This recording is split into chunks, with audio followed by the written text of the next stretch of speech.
Straight to a Fox News alert now. This hour we could hear from President Biden following former President Donald Trump's indictment by a New York grand jury. So far, silence from the White House. But he's going to walk out on the South Lawn to the chopper. Let's see if we can ask him a question. Meanwhile, the former president could surrender as early as this Tuesday in Manhattan, some news sources are saying. Meanwhile, this morning, Mr. Trump's lawyer says, quote, the president will not be put in handcuffs. Alexandria Hoff is live in Washington with more. Alexandria? Well, good morning. Yeah, we'll see if we hear from the president on this. He's departing any moment now for Mississippi, where he's going to visit storm-ravaged Rolling Fork. That's 1,200 miles away from the New York City courtroom where former President Trump is expected to be arraigned early next week.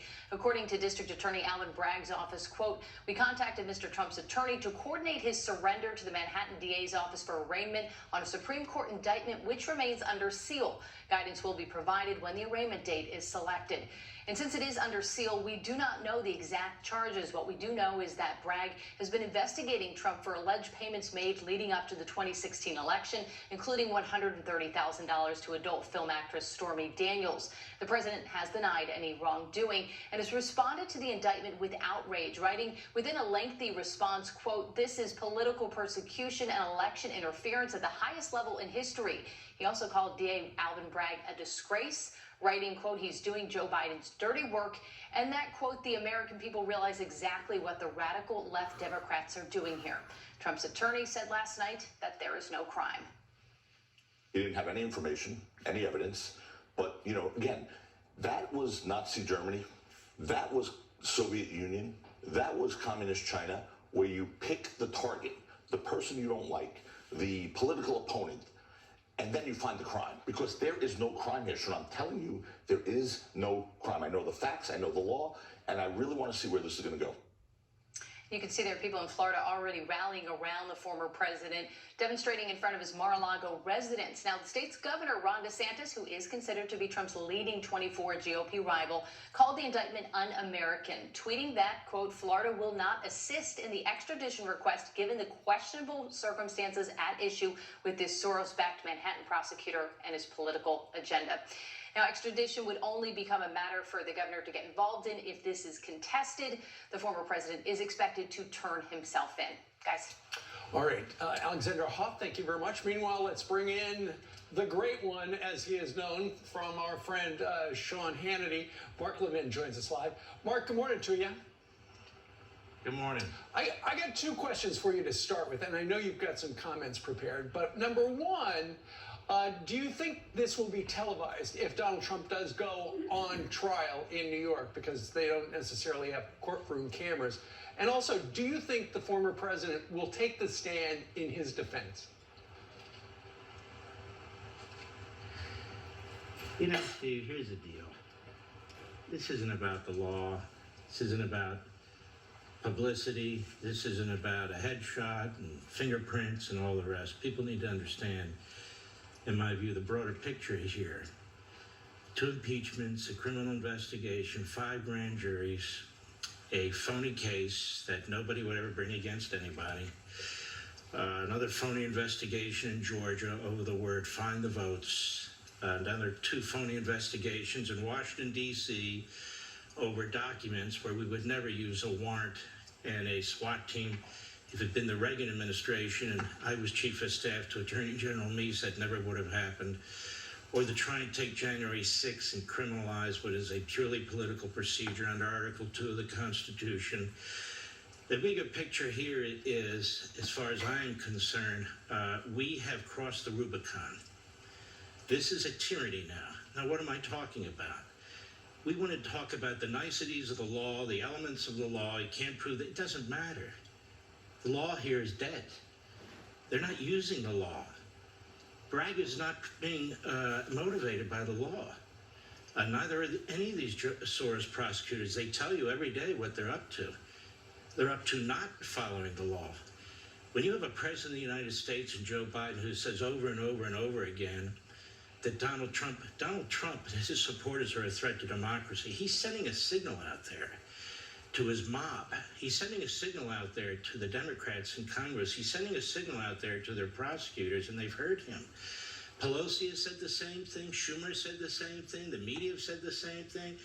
They've compared Trump to Hitler and to other horrific figures in the historic past.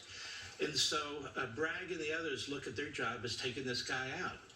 The media have said the same thing. We have to put impartiality and objectivity aside. That cannot be our pursuit anymore. This man is a fundamental existential threat to the country.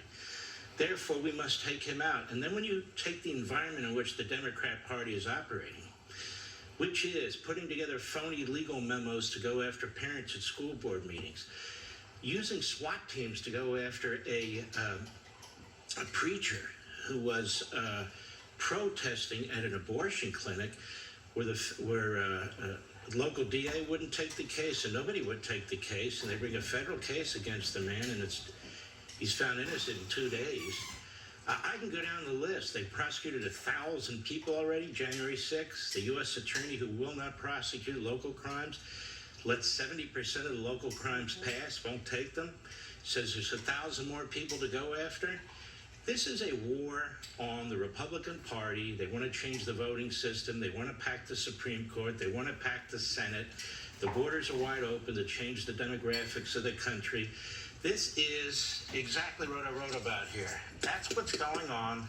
You got to be able to understand what's going on from the bigger picture. And this sort of thing is happening in totalitarian regimes. The Democrat Party hates America. They never talk up America. They never quote from the Declaration of Independence. They use the Constitution to cherry pick the Constitution. There's nothing they like about the country. They don't like the economic system of the country. And the guy that stood up against them and prevented Obama from having his third term with Hillary Clinton was Donald Trump. And Donald Trump understands this. He's not a Chris Christie type. He's not a Larry Hogan type. He's not a Chris Sununu type. Donald Trump is a once-in-a-generation leader. I don't care about all the static. He's a once-in-a-generation leader who actually sees what's going on. Not because he's an ideologue, he's not. But because he's a businessman who looks at things like the rest of us look at things.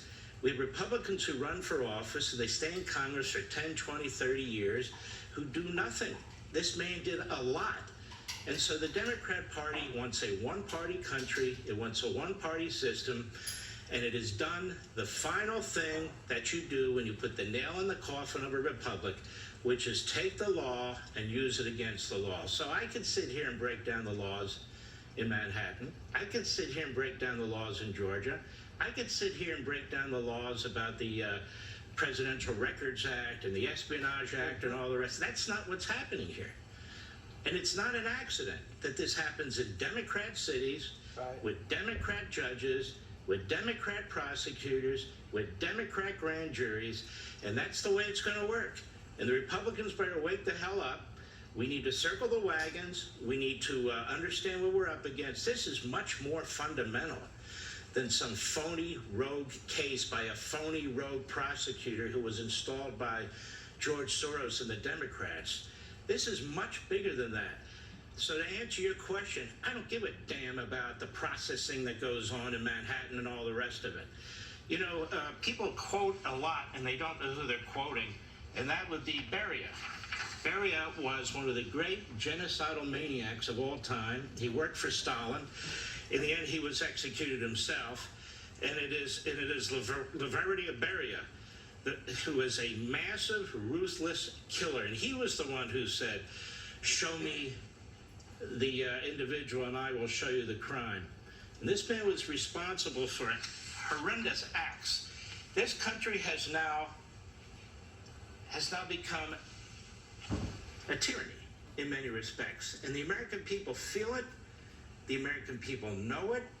They see what's taking place. The American media had become the Pravda media because it's loaded with Democrats in the American media.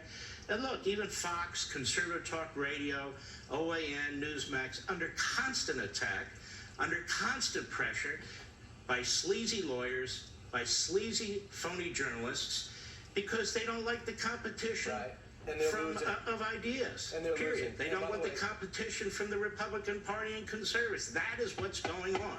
Mark, right now, the Fox News poll on Tuesday has Trump up by 30 points on Ron DeSantis, and this will probably only foster it. Let me ask you something. You interviewed the president yesterday, I understand, before the indictment came down. How would you describe his demeanor?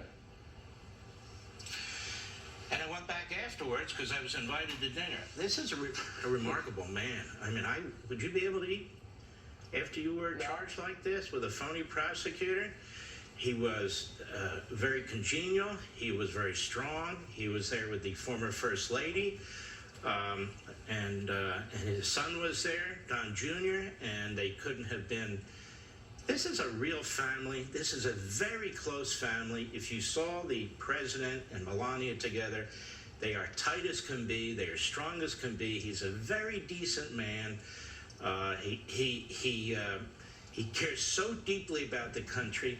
You walk around Mar-a-Lago or you look outside and you think to yourself, this man doesn't need any of this. All he has to do is say, I'm not running anymore. I give up. He won't give up. He's not going to back down to this stuff. And so his supporters and the rest of the American people need to understand that this is a unique man at a unique time in our history, that this country is in very, very grave danger when the law is being used this way against political opponents, a Republican Party, people who have different views at school board meetings and who are opposed to abortion. And it's even worse than that. The efforts by the Biden administration to censor free speech and the Democrat Party, the disinformation board that they want to create, the commingling of government with the social media platforms. Look. I have been studying totalitarianism and tyranny. I have been studying fascism and communism. This is it, guys. This is it. I know people think it can't be. It's the United States of America. What makes us different is our Constitution. What makes us different are the first 10 amendments, is the Bill of Rights within the Constitution. What makes us different is our customs and our traditions and our systems. And when you have one party that has given up all of that, that violates all the boundaries, that is in power for a temporary period of time and wants to make its power permanent, and they've done this in places like California and New York and Illinois and New Jersey, and they take those models and they try and superimpose it on the entire United States. They all fail. People are fleeing these blue states. Right, That's why Florida's population and Tennessee's population. They're going up. They're trying to find places where freedom still exists. Right. Mark, we've been. And I am telling you right now, what Bragg has done is the tip of the iceberg. This man should be disbarred, but he won't be disbarred. You have a Democrat bar, you have a Democrat top court, you have Democrat judges. The whole system is fixed. Mark, we just got some news, and the president was walking to, was it Air Force One or was The it chopper. the helicopter? And we talked to Peter Doocy an hour ago, and he said we're all going to be asking questions to him. So a reporter says, Mr. President, Fox. do you think, it was Fox, yeah, Mr. President, do you think the charges against Trump were politically motivated? And he said, I have no comment on Trump. To be expected? Well, why does he comment? The Democrat Party's doing all the dirty work for him. He's already sent the signal out. Right. That Donald Trump is a threat to the nation. You see these phony historians go on TV calling him a dictator. What has he done that's a threat to the nation? He's followed the laws. He's followed all the rules. He follows the Constitution. So they have to concoct events. The January 6th committee, that is a typical Soviet-style commission that was pulled together, all one-sided. You had a few hacks from the Republican Party to make it look like it was bipartisan. Clearly it wasn't. I could go on and on and on about all this stuff. Look at Bill Clinton. Bill Clinton cut a deal with an independent counsel who could have charged him for 15 different crimes. When he lied to the grand jury and he lied under oath, he lied in front of a federal judge. But they cut a deal to prevent something like this. Hillary Clinton would be doing life in prison if obstruction was a real crime that was applied to Democrats, given the number of emails that they destroyed. What is she doing? She's running around out there, attacking Republicans, attacking Trump, and so forth. Joe Biden, the idea that Joe Biden, a man who took money for the communist Chinese, I don't care if it was laundered through his son or not, that family got over $30 million in communist Chinese money, according to Peter Schweitzer's excellent research. They set him up in Washington, D.C. in a phony think tank where he made $900,000 a year, 2 years, the guy makes $17 million.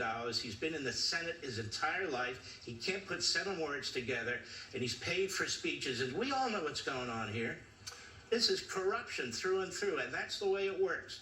Democrats are immunized by the FBI, by an attorney general who is a lapdog to this president.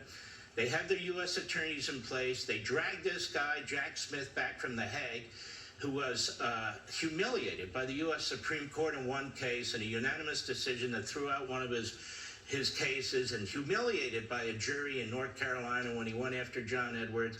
That's the guy you pick? No, he's a mad dog. He's a rogue prosecutor. Democrat DA in Atlanta, Democrat radical left-wing kook in Manhattan, and we're sitting here debating the law, which isn't even the law.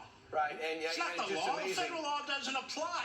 Right. Everybody knows that. Well, we'll the see what- federal law Right. does not apply. And we'll see what- Period. we'll the see what- state law violates the statute of limitations. Period. And we will see what the charges are next week. Mark, thank you very much. Tune into the show this weekend. Find out more about the conversation you had with the president before and after the indictments were handed up from the grand jury this weekend. And Mark,